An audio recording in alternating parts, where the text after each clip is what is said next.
Sikit dari PJ Utara. Terima kasih Datuk Yang Ketua. Saya masih ingat ketika kerajaan menarik balik subsidi, apabila bising semua, dia kata 4 bilion diperuntukkan untuk pengangkutan awam. PJ Utara, 43 bilion. Saya ingin bertanya pada PJ Utara untuk menyebutkannya dalam Dewan bagi. Ya, memang betul. Saya dah kata tadi, 44 bilion telah pun diumumkan 2006, tapi telah lesap. Tapi sekali-kala bila harga petrol naik, kena tingkatkan harga petrol, kena naikkan harga petrol, Kementerian Kewangan Kerajaan akan mengumumkan satu dana untuk perkhidmatan pengangkutan awam. Tapi bila harga petrol turun, tak ada lagi. So kita minta penjelasan daripada pihak kerajaan supaya benarkah pihak kerajaan benar-benar berazam untuk mempertingkatkan sistem pengangkutan awam kita. Dan kalau kita benar-benar berazam, ada beberapa perkara perlu betulkan dulu. Okay? Yang Amat Berhormat Perdana Menteri telah mengumumkan satu Suruhanjaya yang baru, Suruhanjaya Pengangkutan Awam Darat. Okay, itu nama baru, tapi konsepnya konsep lama. Tahun lalu, bulan Jun, Perdana Menteri masa itu telah pun mengumumkan satu Suruhanjaya Pengangkutan Awam. Tak ada darat masa itu. Sekarang ada darat. Okay? Tapi langsung tidak ada mesyuarat, tidak ada progress report, tidak tahu selepas pengumuman apa yang telah dibuat. Dan sekarang Yang Amat Berhormat Perdana Menteri kata Suruhanjaya ni akan berfungsi tahun depan. So 2 tahun selepas satu Suruhanjaya ditubuhkan, baru saja nak berfungsi. Kerajaan boleh melengah-lengahkan masa, tapi rakyat tidak dapat menunggu. Kalau benar-benar kerajaan mengutamakan rakyat dan mendahulukan pencapaian, sepatutnya Suruhanjaya ini telah pun ditetapkan 6 bulan lalu dan kerja telah bermula. Kita nampak 2 kali tahun 2007 satu rangkaian baru daripada Ceras ke Kota Damansara diumumkan. Dan kita nampak sekali lagi tahun lalu rangkaian yang sama. Tapi bila kita tanya, itu hanya cadangan saja. Tidak ada plan lagi, kita tidak tahu bila cadangan itu akan menjadi satu hakikat. So, antara satu isu yang kita perlu atasi sebelum kita cuba menyelesaikan masalah sistem pengangkutan awam adalah cara kerajaan kita menguruskan sistem pengangkutan awam. Pertubuhan satu Suruhanjaya yang baru tidak akan menyelesaikan masalah ini. Apa sebabnya? Sebab kita ada sekurang-kurangnya 13 agensi dalam 4 atau 5 kementerian yang menjaga pengangkutan awam. Bila saya bercakap tentang pengangkutan awam di sini, saya sebenarnya tak tahu siapa yang akan jawab. Rasa. Satu soalan yang pendek saja.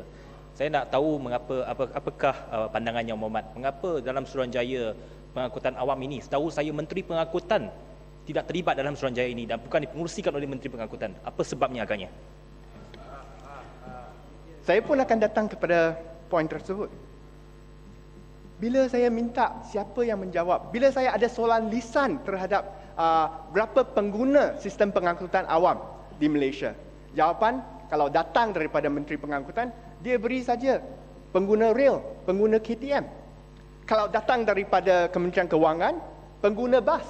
Kalau datang daripada Jabatan Perdana Menteri, pengguna taksi. So, siapa yang jawab? Adakah satu penyeruluhan perkara ni? Siapa yang akan bertanggungjawab? Dan oleh sebab tu, saya setuju dengan Rasa. Kenapa tidak ada seorang menteri yang bertanggungjawab? Saya pun ragu kenapa Menteri Pengangkutan tidak diberikan tanggungjawab sistem pengangkutan. Kenapa bila Kementerian Usahawan, Pembangun Usahawan dan juga Kooperatif dibubarkan dan LPKP menjadi bebas, LPKP tidak dimasukkan dalam Menteri Pengangkutan yang memberikan lesen kepada taksi dan bas. Tetapi pula diagihkan kepada Jabatan Perdana Menteri. Adakah kerajaan tidak percaya sama Menteri Pengangkutan yang kita ada? Adakah itu masalahnya? Kalau macam tu, saya tak beri lagi. Tak ada masa. Saya tak beri lagi. Nanti boleh yang sana, ketua boleh tegur tanya pula. 2-3 kali. Dia tak bagi jalan, ya, Apa? Muhammad? Yang Muhammad, Datuk Perdana Ketua, Tak apalah, dia tak bagi jalan. sama-sama geng dia bagi. Ya. Takut ke? Ha? So, PJ Utara boleh dengan mula menggulung, Ya Muhammad. secara kesimpulan, saya minta Budak-budak memanglah tak berani. saya minta supaya kerajaan mempertimbangkan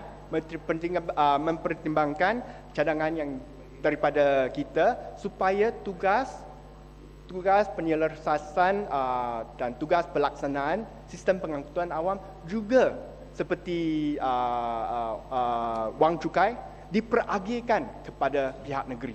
Okay? Sekarang masalahnya macam ni. Kita ada di pusat. Yang di pusat kena aturkan perkara public transportation di Pulau Pinang. Perkara public transportation di Kuching. Semua kena aturkan. Adakah semua pekerja di kerajaan pusat ni pengetahuan mengenai isu-isu pengangkutan awam di kawasan-kawasan tersebut? Tidak mungkin.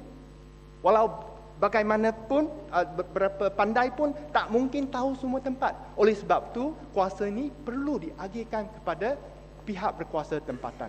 Dan lain-lain negara pun semua macam ni. Di Amerika Syarikat, di UK, kuasa untuk menjaga pengangkutan tempatan, pengangkutan awam adalah berada di tangan pihak berkuasa tempatan. Dan wang perlu diagihkan kepada pihak berkuasa tempatan untuk menubuhkan, setiap pihak berkuasa tempatan menubuhkan satu lembaga pengangkutan awam tempatan supaya pengangkutan awam dapat dikendalikan di kawasan di tempat-tempat tertentu oleh pihak berkuasa tempatan dan bukannya oleh kerajaan pusat. Sebab kalau kita bergantung kepada kerajaan pusat, kita nampak dalam bajet ni hanya Lembah Kelang yang diambil penting. Ya, saya benefit sebab saya MP bagi Petaling Jaya Utara. Tapi kawan-kawan kita di Ipoh, kawan-kawan kita di Johor Bahru, kawan-kawan kita di Kuantan, Pulau Pinang, semua macam dipinggirkan. Seremban juga. Seremban bukan Lembah Kelang. So, kita harap kerajaan akan memberikan kepentingan untuk satu restructure semula macam mana cara sistem pengangkutan awam dikendalikan, dilaksanakan, dijalankan dalam kementerian-kementerian kerajaan. Nombor 2, kuasanya diagihkan kepada pihak berkuasa tempatan supaya pihak berkuasa tempatan yang penuh pengetahuan mengenai situasi-situasi tempatan boleh mengendalikan satu sistem pengangkutan awam yang lebih wajar, lebih munasabah bagi penduduk-penduduk tempatan.